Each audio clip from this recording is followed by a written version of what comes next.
the parking lot of an elementary school this morning. An Odessa man indicted in Wharton County on charges of assault of a public servant and criminal mischief. And a murder suspect in Travis County attempted to escape custody today. We had quite a bit of cloud cover and a little bit of rain, but that is all pulling out. As a matter of fact, we're clearing up very nicely. Tomorrow we'll see the sun and it'll be a little warmer, but then it turns cooler this coming weekend. We'll have all that coming up in a moment. A former Crossroads running back is dominating the college rankings. That's coming up in sports. You're watching 25 News now at 10. Good evening and thank you for joining us. I'm Don Brubaker. And I'm Karina Garcia. A Fort Worth School District worker fatally shot in the parking lot of an elementary school this morning. It happened at David K. Sellers Elementary School in Forest Hill. Police have not released any information about the victim, a suspect, motive, or an arrest. The district referred to the victim as a beloved staff member. They assured the public there was no ongoing threat or danger to the school community. Additional counseling staff called in for students and educators. The Wharton County Grand Jury recently indicted 17-year-old Logan Kenson Allen of Odessa on counts of assault of a public servant and criminal mischief. Allen taken into custody July 13th in El Campo on 4 charges. He is in the Wharton County Jail in lieu of a $51,000 bond. It's National Hispanic Heritage Month, and the De Leon Club of Victoria recognized 3 local individuals for their accomplishments and dedication to the community. 25 News Now weekend anchor Adam Seibel was there and has more. That's right, Don and Karina. So tonight's event was a celebration of not only local Hispanic leaders, but the culture as a whole.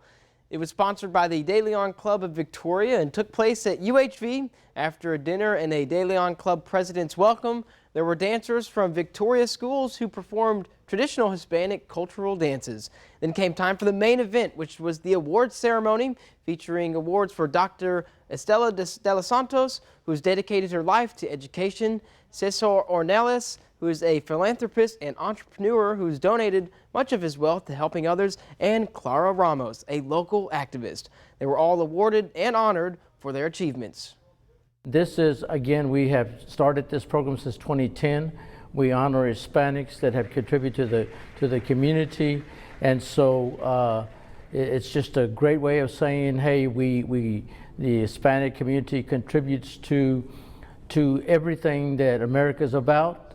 We're proud of our cultural heritage, and this is a way of saying, of recognizing people who have been major contributors in the community of Victoria. This is an annual event, so there's always next year if you'd like to attend or have someone in mind who you think would be a deserving recipient of that award. The De Leon Club of Victoria has awarded over $300,000 in scholarships, all to showcase and highlight Hispanic culture and heritage. Don, Karina, back to you. Adam, thank you. Refugio County Commissioners extended the burn ban there this Wednesday morning. The burn ban now extended for 30 days. There are still drought conditions north of Refugio U.S. Highway 77 corridor. The burn ban was put into effect in Refugio County June 27th. Let's take a first look at your forecast with First Warn Storm Team Chief Meteorologist Mac Pettis. With that kind of burn ban still in effect for another 30 days, and we've had a bunch of rain in the Crossroads. Mac, that tells me we're still pretty dry. Yeah, as a matter of fact, numbers-wise, we're about almost 5 inches below our annual rainfall total. So what we got today was nice, but it wasn't a lot. In fact, only 1,700s officially at the airport. But all of this is clearing up. Tomorrow we're going to have sun and warmer temperatures. And then over the weekend, a nice cool front comes in. That's going to blow everything away. Crystal blue skies, just in time for the solar eclipse. And we'll be talking more about that coming up in a minute. Back to you. Mac, thank you. Caitlin Armstrong, the woman accused of killing professional cyclist Mariah Mo Wilson, trying to escape the custody of Travis County corrections officers Wednesday morning. KXAN reports Armstrong ran from officers while leaving a medical office building. After about 10 minutes, officers caught up to her and restrained her. Now to the latest on the war between Israel and Hamas. The Biden administration reiterating that the U.S. stands with Israel as their defense forces continue their barrage on Gaza. At least 22 Americans are now confirmed dead, and leaders expect that death toll number to rise. As the crisis deepens in the Middle East, with both Hamas militants and Israel Defense Forces continuing their attacks, the Biden administration saying they'll do whatever it takes to stand by Israel. President Biden speaking with Israeli Prime Minister Benjamin Netanyahu again Wednesday morning, and also meeting with Jewish community leaders here in the U.S. This attack was a campaign of pure cruelty. Not just hate, but pure cruelty. Meanwhile, the Washington Post capturing the acting U.S. ambassador to Israel getting emotional. I'm just it's emotional being here as a mom, especially, and hearing the stories of children who were killed and abducted from here. The sights, the sounds, and the smells are unimaginable. Israel's defense ministry releasing these images of a cargo plane delivering what they say is the first shipment of munitions from the U.S. And the White House says more help is on the way. The Gerald R. Ford Carrier Strike Group with several warships arrived in the region, and the Pentagon increased the number of American F-35 and F-15 warplanes in the Middle East, along with a replenishment for Israel's Iron Dome air defense system. This as U.S. officials try to track down at least 17 missing Americans. At least 22 have been confirmed dead. Secretary of State Antony Blinken heading to Israel Wednesday afternoon. We lost 22 Americans. That number could still go up, and it probably will. The U.S. fears Hezbollah, a terrorist group based in Lebanon, which has already fired rockets into Israel from the north, will open a second front in the conflict. President Biden has strongly warned others not to get involved in this. Hezbollah, in response, releasing a statement blasting Biden and condemning America's involvement in this war. Rena Roy, ABC News, New York. Republicans have nominated Congressman Steve Scalise to be the next House Speaker. Lawmakers said that in private balloting at the Capitol, House Republicans pushed aside Jim Jordan, the Judiciary Committee chairman, in favor of Scalise, the current majority leader. Republicans now will seek to assemble their narrow House majority around Scalise in what is certain to be a close vote of the full House. A floor vote of the whole House was canceled Wednesday afternoon. U.S. Congressman District 27 Michael Cloud vowed to vote against Scalise to be the next House Speaker. Congressman Cloud told the Texas Tribune, quote, "While I respect Steve Scalise, the underhanded efforts to rush this vote to the floor without getting full buy-in from the conference is extremely ill-advised, and I will not be supporting the nomination on the floor," unquote. The cost of the Ken Paxton impeachment trial, nearly $100,000 and counting. The Dallas Morning News reports the Texas Senate and Lieutenant Governor Dan Patrick have spent more than $96,000 on the impeachment trial. Most of the Senate expenses were for court reporters during the trial. Patrick's office hired outside lawyers that charged nearly $57,000 to fight a suit challenging the trial rules. The House Board of Managers said they are still adding up their total costs. Here's your viewer poll tonight. You can scan that QR code on your screen to vote. The question is, was the Ken Paxton impeachment trial worth the cost of nearly $100,000? Yes or no? According to these results tonight, 33% stand at yes and 67% stand at no. Thank you for voting tonight. Visit us tomorrow for our latest viewer poll. Now, a Texas Senate committee passed a bill that would ban private businesses from requiring employees to get COVID-19 vaccines. The Texas Tribune reports the bill is not supported by State Senator District 18 Lois Kolkhorst. Meanwhile, KXAN reports a state Senate committee considering legislation to create a new state-level misdemeanor for illegal immigration and increase criminal penalties for smugglers operating a stash house. DPS would then enforce this law. You might have seen some gas stations in Victoria where prices have dropped under $3 a gallon. There's a gas station near our house. It dropped again tonight to $2.98. That's what we like to hear. AAA Texas reports the average gas price per gallon in Victoria, $3.10 a gallon. That's 18 cents lower than it was a week ago, 16 cents lower than 1 month ago. AAA Texas reports the average gas price in Texas, $3.16 a gallon. Here are some of the top headlines you can read in the Port Lavaca Wave. The Seadrift City Council approved funding to support the Combat Marine Outdoors Initiative. The program has brought veterans to the city for 15 years for outdoor activities. Plus, the commercial heifer show and sale at the Calhoun County Fair will teach young people the details about cattle production. You can read these stories and more at theportLavancawave.com. Remember to subscribe to our YouTube channel, Crossroads Today. Hit the like button and click the notification bell so when you're on the YouTube, you can get Crossroads Today. And stay with us. Coming up on 25 News now at 10.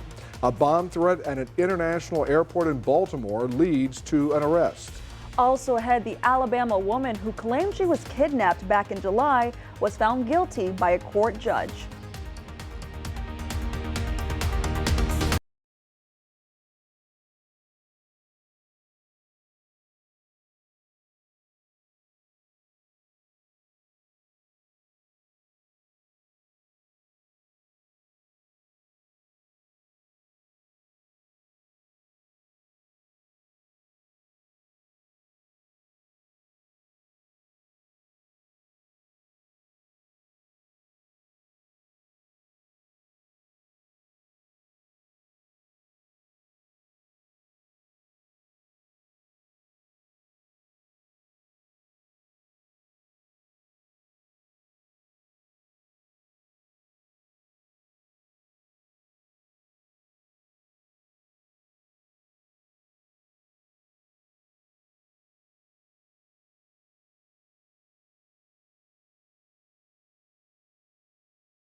Is in custody after allegedly making a bomb threat at an international airport in Baltimore.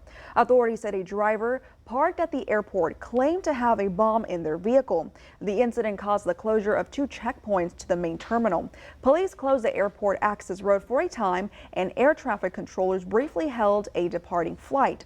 On social media, BWI authorities said law enforcement has cleared the vehicle and that operations returned to normal. Administrators at Morgan State University are discussing plans to make the school safer. This comes 1 week after 5 people were shot on their campus during homecoming festivities. Police have released clearer photos of 2 persons of interest.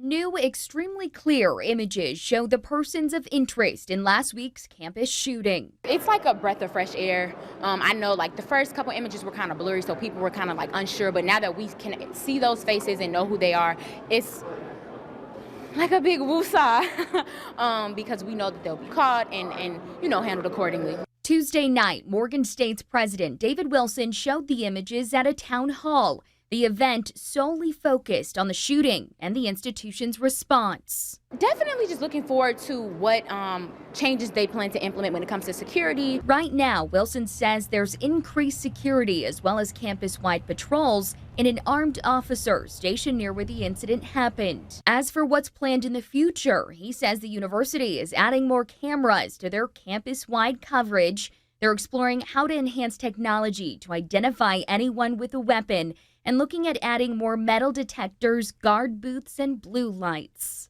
But the largest investment is a plan to limit open access to campus. The president announced a new goal to enclose 90% of the campus to, quote, eliminate unfettered access. They're proposing 8,000 linear feet of new fencing to the Morgan Wall, costing more than $6 million. All in all, the projected cost for the first phase of enhancements is more than $22 million. Wilson says the school is submitting that cost to Governor Moore to be paid for. I feel as a student, it's great to hear what they're putting in place, but I'll believe it when I see it. Since the incident, Morgan State University has placed an armed campus police officer in front of Thurgood Marshall Hall, 24 hours a day, 7 days a week. In Alabama, the woman who claimed she was kidnapped in July found guilty by a judge today. Carly Russell pled not guilty to 2 misdemeanor charges related to filing a false report. She called 911 on July 13th to report she saw a child walking along an interstate when she went missing. 2 days later, she showed up at her home saying she was abducted. Following the investigation, police found out she had made up the story. Today, a judge ordered Russell to pay more than $18,000 in restitution. She also faces up to a year in jail. Mammograms are an important tool used to screen for breast cancer. But the cost may keep some people away from returning for follow-up exams that could be life-saving. The CDC recommends women between the ages of 50 to 74 years should get a mammogram every 2 years. And for most women over the age of 40, insurance covers the cost of the initial screening. But there often are costs for additional tests and procedures if a mammogram shows a possible abnormality. Researchers at the Neiman Health Policy Institute, in a report published in JAMA, looked at the experience of more than 200,000 women with commercial and Medicare Advantage plans who had a mammogram in 2016. They found that patients with higher out-of-pocket costs tended to not come back for follow-ups. Doctors warn skipping a mammogram can be dangerous. But researchers emphasize that financial barriers remain for many women seeking help. And they encourage policymakers to consider whether follow-up exams should be fully covered by insurance. If cost is an issue for you, talk to your doctor. There might be programs that can help. With this Medical Minute, I'm Justin Finch, ABC News. Here are some of the top headlines you can read in the Cuero Record. Carl Bowen running for re-election as DeWitt County Sheriff. And the Cuero Turkey Fest is this weekend, October 13th through the 15th, and you definitely don't want to miss out. You can read these stories and more at DeWittCountyToday.com. Well, good evening, everyone. 66 degrees right about now. Temperatures dropping. We only got up to 74 today because of the cloud cover and the light rain. 86 is the average, but we got 1700s. That was pretty nice out at the airport. Brings our month of October up to 2.27 inches. And from the beginning of the year, from January until now, we've had 2785, but that's still almost 5 inches below where we're supposed to be. So the thing is, we've got the nice rain today, but tomorrow this is all going to blow away, and we're looking for sunshine this weekend. We'll talk about that coming up in a moment.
Welcome back, everybody. Well, all that soupy stuff that we had out there today is pretty much gone. In matter of fact, the skies have cleared out. All the rain has ended. Tomorrow we're going to see the sun.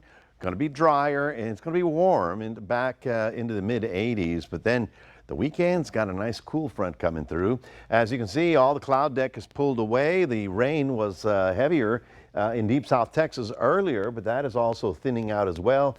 All of this pushing to the East Coast. So who's going to get it? Looks like Florida.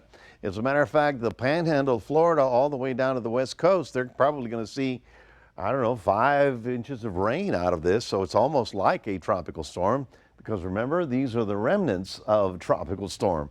So they're going to get the big one. For us, as you can see in the greens here, that means we got up to a ½ an inch in most areas. A couple of places got a little bit heavier, almost an inch. And pretty much all of southeastern side of the state, a little bit heavier up in Houston, out in the hill country, and down in the Rio Grande Valley. But let's take a look at the next 72 hours, and you can see how everything starts pulling away. The cloud deck is going to thin out. We're going to see a little bit of sun. It's going to be rather humid. If we get anything, it'll be some fog overnight, early in the morning, and maybe a mist or a drizzle. Otherwise, pretty much all gone. The reason we can't rule it out is because we still have a lot of humidity in the atmosphere. Now, here's Friday night. Frontal system coming down into our area. It's going to blow through here about midnight after the football games, but when it gets through, boy, you're really going to like the weekend weather.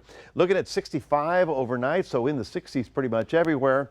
Tomorrow we push up into the mid 80s. In fact, we'll be even warmer on Friday for football, but it's Saturday when you're really going to like the weather. We're going to take a look at what's going on down south. Now, this is the storm, the Lydia, the last of the storms. Actually, it was 2. There was Max and Lydia. But you can see how all that moisture is streaming northbound. But it's going to be following the upper wind, so it's going that way, and it's not moving in our direction. Over the next 48 hours, we're going to see the heavy rain over Florida, clearing skies for our area on the warm side. And then here it is. Here's the big low rolling across the central plains, and the frontal system is going to be rolling toward our area. Probably Friday night, midnight, it should come through. And Saturday, beautiful north wind, low humidity, lots of sunshine, high pressure. I think you're going to enjoy it, and it's going to be perfect viewing weather for the solar eclipse. This line in green is where we're going to see the ring of fire, or the maximum view of the eclipse. It's going to roll across the west coast and then come through our area about 11 o'clock on Saturday morning. We'll have better times for you, but you'll get to see it. And you know what? It's going to be a couple hundred years before we see it again. If you get a chance to go do a little fishing, just remember that tomorrow morning sunrise is not till 7:27 and sundown is now at 7 o'clock. So it's getting earlier and earlier. Looking for a high of 84 at Port Lavaca. And then in the Cuero area, it should get up to about 87. Look for more sun, a few little clouds, but generally a dry day. And then warm and humid on Friday before the games.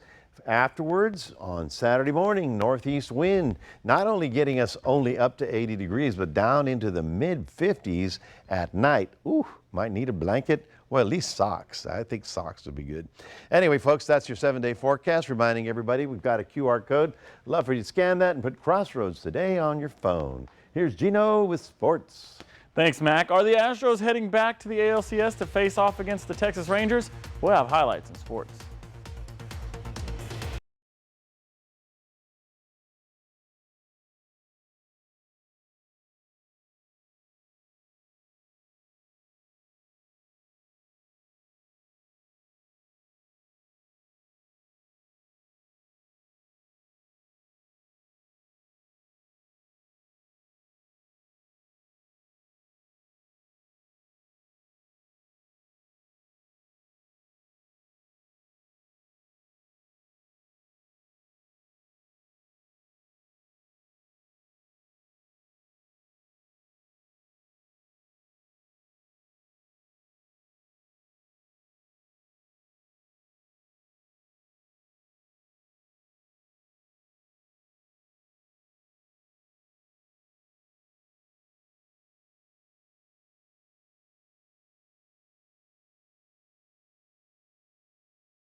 Howdy, Crossroads. A great cowboy in more ways than one has died.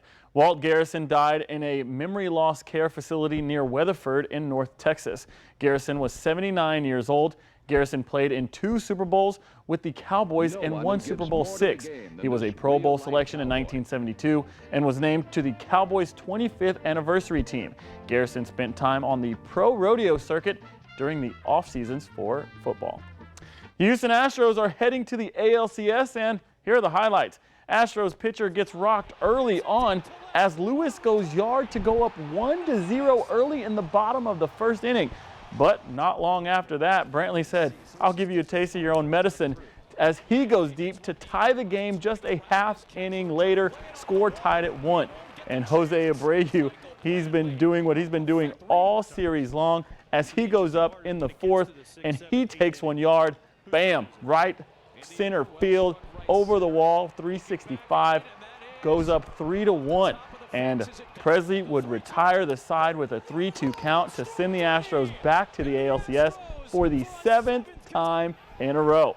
And they'll be facing off against the Texas Rangers, who are now preparing for their in-state rivalries as well. The Rangers swept the #1 seeded Baltimore Orioles with a 7-1 lead last night. The Rangers have won all 5 of their playoff games and are heading to the ALCS for the first time since 2011, unlike the Astros. This was also the first playoff game at Globe Life Field since the stadium was used to host most of the MLB games during the 2020 season. This is the first time that the Astros and Rangers are meeting in the postseason, so it will be exciting. The Texas Football Bible, also known as Dave Campbell's Texas Football Magazine, came out with a list of former Texas high school football players that are now in college, and a former local takes the top award. Hallettsville's own Jonathan Brooks is being named the midseason Offensive Player of the Year. The Longhorn running back has been a valuable part of the Texas offense and leads all running backs in the state of Texas with 726 yards and ranked 3rd out of Power 5 conferences. The former Brahma will be back in the Crossroads this Friday since the Longhorns are on bye this week to see his number be retired during halftime of the Hallettsville football game. Brooks wore number 25 in high school, but now represents the number 24 on the UT Stadium. The Longhorns are coming off a 34-30 loss to the Oklahoma Sooners this past weekend, where Brooks had 126 rushing yards and 1 touchdown. Now, my favorite Summer Olympic sports are swimming and track, but there may be some new favorites in the near future. 5 new sports are being considered for the 2028 Summer Olympic Games, which will be played in Los Angeles. The 2028 Olympic Paralympic Organizing Committee has proposed flag football, softball and baseball, lacrosse, squash, and cricket. I don't know what squash is, but I got to look it up. The International Olympic Committee's executive board will review the sports in Mumbai, India on October 16th. That's your sports. Don and Karina, back to you. Gino, squash is kind of a cross between tennis and racquetball. It's somewhere in that. So kind of like pickleball in a way, or? Well, pickleball really is more like a doubles. You might want to YouTube it. Yeah. YouTube it, yes. And squash, also one of my favorite vegetables. All right, stay with us. Coming up on 25 News now, we'll take a last look at your weather. Plus, tomorrow is National Gumbo Day. Cayenne, you believe it?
teenage author has an important message to the 1 in 36 American children like him with autism.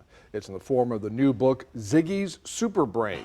With the help of his mom, the Farmville middle schooler wrote the autobiography as a tribute to autistic people. Ziggy and his mom also founded a nonprofit called An Autistic Dream.